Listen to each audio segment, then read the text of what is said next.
but do it for my sake. Just need the closure to spare me some heartache.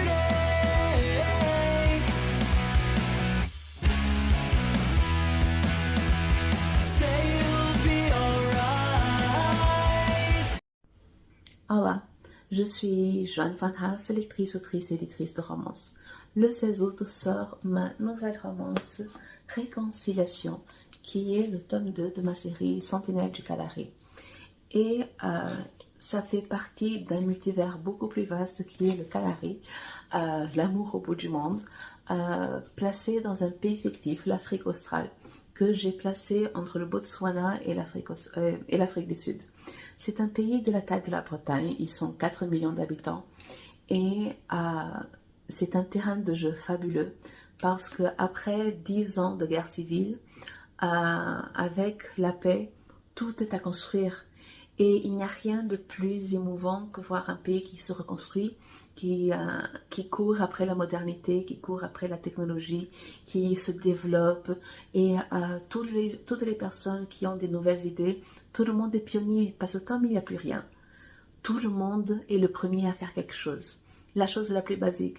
Donc il n'y a rien de plus passionnant, de plus émotionnel que de voir quelque chose qui est construit, d'être les premiers à avoir un tel restaurant, avoir un tel commerce, avoir un tel hôtel. Il n'y a rien de plus intéressant que voir des personnages qui débarquent dans ce nouvel Eldorado et qui décident de participer à sa reconstruction, à sa modernisation, à son développement. Et il y a beaucoup d'Afrique du Sud, de Botswana et de Namibie dans l'Afrique australe. Mais il y a surtout beaucoup de l'Angola, mon pays natal.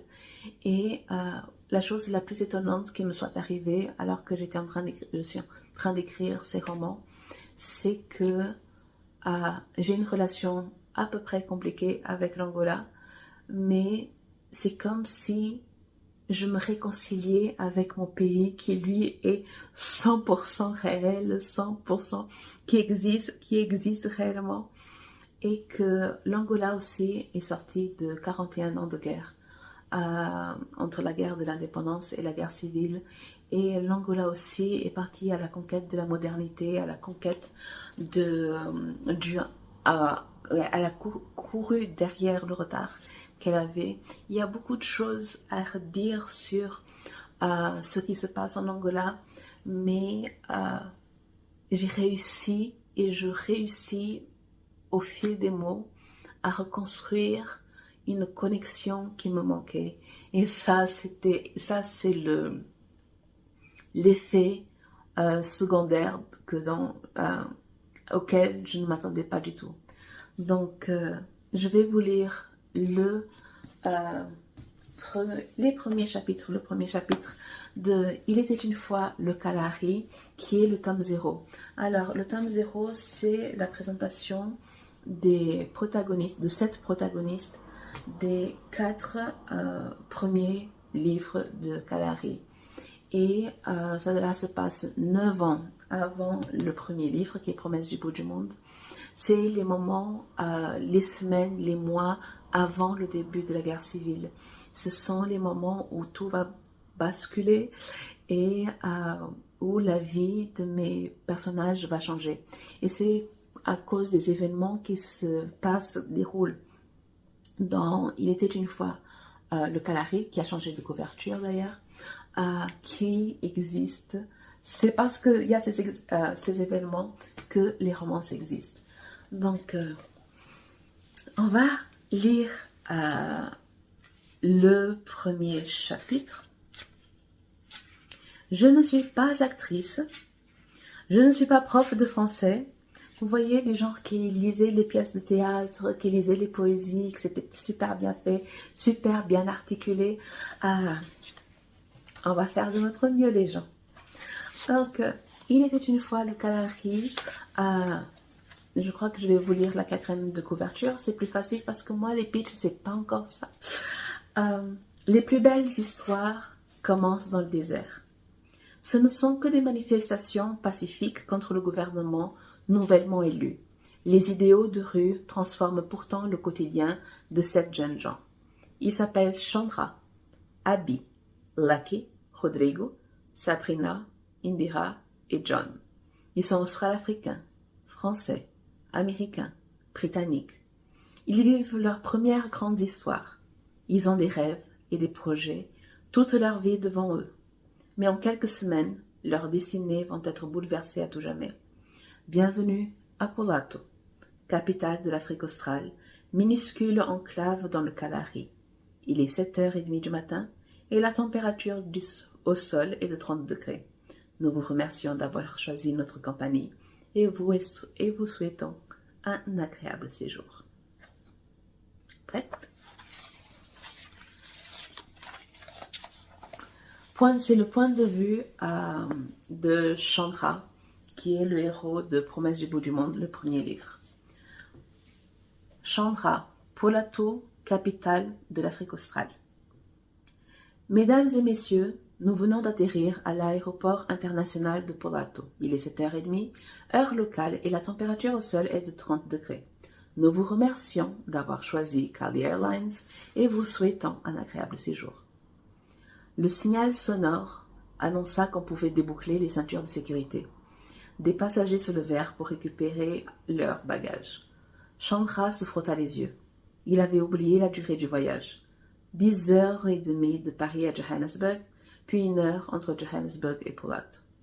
Sans compter le temps d'attente dans les aéroports, de plus en plus long pour des questions de sécurité. Il se souvenait encore d'un temps, pas si lointain, où voyager n'était pas cette source de stress. Il jeta un coup d'œil par le hublot, pendant que ses voisins attendaient que les portes s'ouvrent. Au-delà du tarmac, sous le soleil qu'il devinait de près, la végétation oscillait entre le brun et le vert, comme si les pluies de saison n'avaient pas été suffisantes pour la ramener à la vie. Chandra n'était pas rentré en Afrique australe depuis des années, depuis qu'il était en âge d'organiser ses propres vacances. En réalité, il avait eu envie d'explorer des contrées inconnues avec des amis plutôt que de revenir dans son pays natal, qu'il connaissait par cœur. Le bout du monde, tout droit vers le sud, se moquait Rav, son frère jumeau. Après eux, l'Afrique du Sud, les pingouins et l'Antarctique. Les portes de l'avion s'ouvrirent enfin, et les passagers entassés dans les couloirs avancèrent. Seulement alors, Chandra se leva, récupéra la sacoche contenant son ordinateur sous le siège avant et son sac à dos de randonnée au-dessus de sa tête, et coinça son anorak sous son bras. Une bouffée d'air chaud l'accueillit dès qu'il posa le pied sur l'escalier, et il eut aussitôt l'impression d'être entré dans un sauna. À Johannesburg, il n'avait pas quitté l'aéroport. Il n'avait pas eu le temps de s'adapter au choc thermique, avec un glorieux écart de 30 degrés entre l'hiver de l'hémisphère nord et la saison des pluies du tropique du Capricorne. Il monta dans le bus et se tint à côté de la porte. C'était la première fois qu'il rentrait seul en Afrique australe. En plus pour le travail.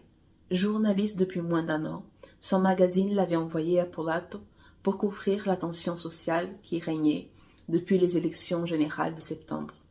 La population estimait que tous les gouvernements s'enrichissaient à ses dépens et qu'il était temps de réagir, de créer un mouvement citoyen. Malgré l'ouverture et la transparence voulues par le nouveau président, les Australo-Africains ne se laissaient plus faire. Il avait beau être né ici et avoir la double nationalité, il se sentait étranger, un voyeur expédié dans un pays de la taille de la Bretagne, enclavé entre les géants sud-africains et botswanais, qui avaient toujours été discrets et dont on ignorait parfois même l'existence. Le bus s'immobilisa quelques secondes plus tard. Les passagers descendirent et s'engouffrèrent dans le bâtiment climatisé. Chandra traversa rapidement le contrôle transfrontalier. La file des nationaux avançant efficacement et sans bagage à part son sac de randonnée, il se retrouva aussitôt dans le hall des arrivées à la recherche d'une pancarte à son nom. Chandra Jaya. Il pivota sur ses talons. Une Amazone métisse à l'immense crinière brune lui tendit la main, qu'il serra sans pouvoir se détourner de son regard sombre. « Je suis Annika Kruger. se présenta-t-elle avec un sourire chaleureux. Enchantée. Lucas et Otsile sont sur le terrain, il n'y avait plus que moi. Tu as fait un bon voyage? Autant que faire se peut. Je viens du Cap. Le voyage est beaucoup moins long. Il n'y a pas de choc thermique, s'amusa-t-elle en jetant un regard à son anorak. Elle se dirigea à grandes enjambées vers la sortie, et Chandra se prépara un nouveau souffle de chaleur en quittant l'enceinte climatisée de l'aérogare. Annika marchait rapidement, son appareil photo tenu par une lanière aux couleurs du drapeau arc-en-ciel de l'Afrique du Sud battait contre sa hanche, son débardeur noir moulait parfaitement sa poitrine, ronde et son ventre plat. Son jean laissait deviner la musculature de ses fesses et de ses jambes. Elle était « Je suis garée en double fil », l'informa-t-elle.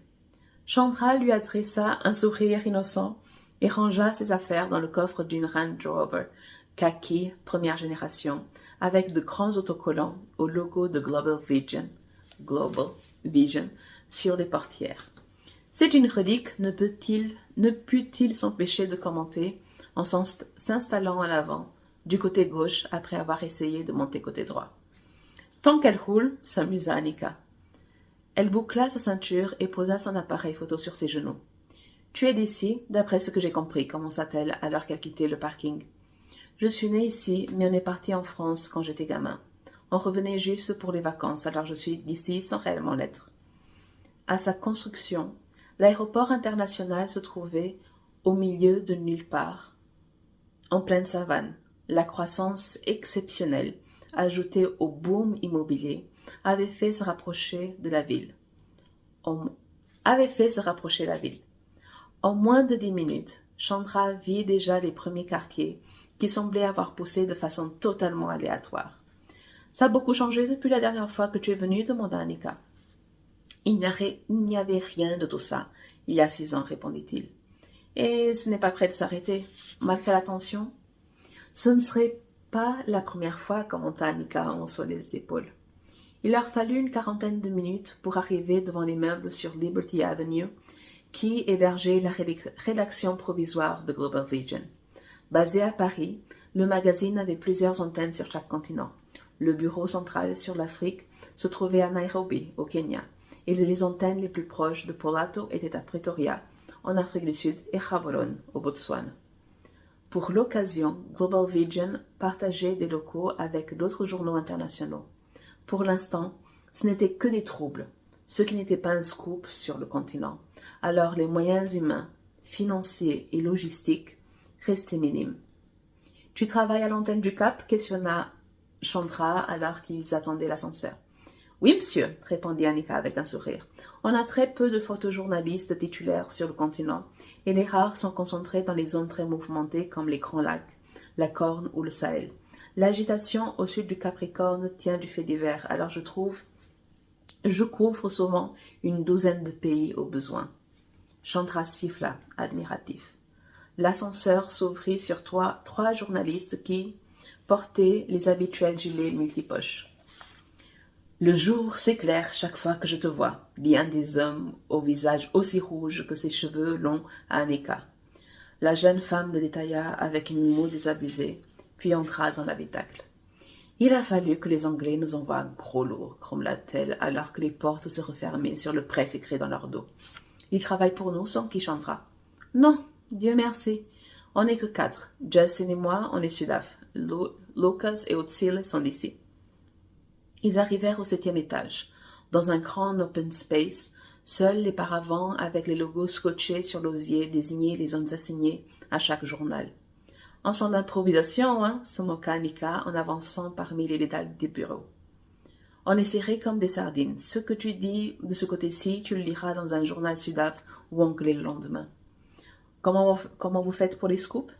On se réunit chez Lucas ou Otsile. J'habite dans une maison d'hôte où tu logeras aussi dès que tu auras rencontré le boss. D'ailleurs, le voilà, Justin. » Un grand homme noir aux cheveux poivre et sel sourit en les voyant s'approcher. « Chandra !» s'exclama-t-il en lui serrant vigoureusement la main. « Après toutes ces semaines à discuter par téléphone et email, ravi de te voir enfin. Un thé? Un café? Un café serait le bienvenu. » Chandra s'assit d'un côté du bureau alors qu'Annika s'installait dessus. Il observa cette salle de rédaction particulière, percevant la conversation à l'autre bout de la pièce. Justin lui tendit une tasse avant de s'asseoir face à lui. « La situation est plus compliquée qu'on ne se l'imagine en Europe, expliqua ce dernier. Moseki se présente comme le renouveau de l'Afrique australe. Il est le premier président à créer un gouvernement multipartite, avec des membres assez médiatiques comme Katlego et Pule et quelques autres non-sonnants de l'opposition comme les Tumelo, Brink et Ellis. Si d'un côté c'est un révolutionnaire, de l'autre il tient les médias d'une main de fer depuis qu'une poignée de gens a commencé à protester devant le palais présidentiel. Et de là, la contestation s'est empirée, parce que Moseki ne peut pas être révolutionnaire tout en étant archaïque. Pour Paris, il n'y a rien de nouveau sous le soleil.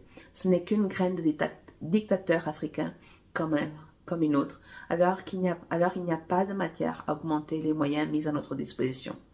Vous allez faire équipe, tous les deux, où l'un va, l'autre suit. « Mais mauvais c'est » demanda Annika innocente. Justin ne se donna pas la peine de répondre. J'ai rencontré les Tumelo à Londres lors d'une conférence sur les défis de la nouvelle génération australo-africaine, dit Chandra sans cacher son sourire amusé. Isaac sait que je viens. Après une forte couverture médiatique, les nouvelles têtes du gouvernement se sont tues. Ils n'acceptent plus les interviews de qui que ce soit. Si tu parviens à obtenir une déclaration, même de 3 lignes, ce sera déjà bien plus que tous les autres journaux. Je vais voir ce que je peux faire. Justin lui donna le kit du journaliste en Afrique australe, ses accréditations, un gilet avec presse sur le dos, un modem 3G, une lampe torche, une carte SIM et 100 $ américains échangés pour des dollars australo-africains. Ensuite, Annika le conduisit à la maison d'hôte. Cela donnerait à Chandra le temps de se reposer. Les 15 heures de voyage commençaient à se faire sentir. Lindy Way, la propriétaire, lui prépara le petit déjeuner et Annika repartit à la rédaction. Rassasiée, Chandra monta dans sa chambre et appela ses parents. « Chandrakant » s'écria sa mère. « Je commençais à m'inquiéter. Tu étais supposé arriver à 7 heures. Il est 9 heures. » « J'étais à la rédaction, répondit-il en se déchaussant. « J'ai rencontré le directeur de publication de l'antenne de Pretoria et la photographe. Maintenant, je suis dans la maison d'hôte. J'ai petit déjeuner et je vais dormir quelques heures. Alors ? De ce que j'ai vu en voiture, ça a pas mal changé, mais j'en saurai plus cet après-midi. Tu fais attention, hein ? Ça va, maman. Tu as 22 ans, ce n'est pas l'âge pour devenir reporter de guerre, insista Dina. Garder les yeux ouverts lui demandait déjà assez d'efforts. Je ne suis pas reporter de guerre. Je ne suis pas plus en danger que si j'étais en Grèce, argumenta-t-il. Il faut que je dorme, maman. Appelle-moi ce soir. Il pouffa d'incrédulité. Sérieux? Bien sûr que je suis sérieuse. Maman, je vais dormir. Bye. Il raccrocha et s'endormit aussitôt. Ça, c'est le premier chapitre avec Chandra, qui arrive donc en Afrique australe. Et toute la description de la sortie de l'avion, de la bouffée de chaleur, de tous ces moments-là, c'est la description de quand on atterrit en Angola, à Luanda, quand on arrive de l'hémisphère nord et on arrive en Angola et on sort de l'avion, il y a une bouffée d'air chaud qui nous arrive. Donc, j'ai mis toute la nostalgie de mes voyages. Donc, c'était le premier chapitre de Il était une fois le Kalahari. Il y a plusieurs points de vue pour cette protagoniste. Et j'espère que ça vous a plu et bienvenue dans le Kalahari.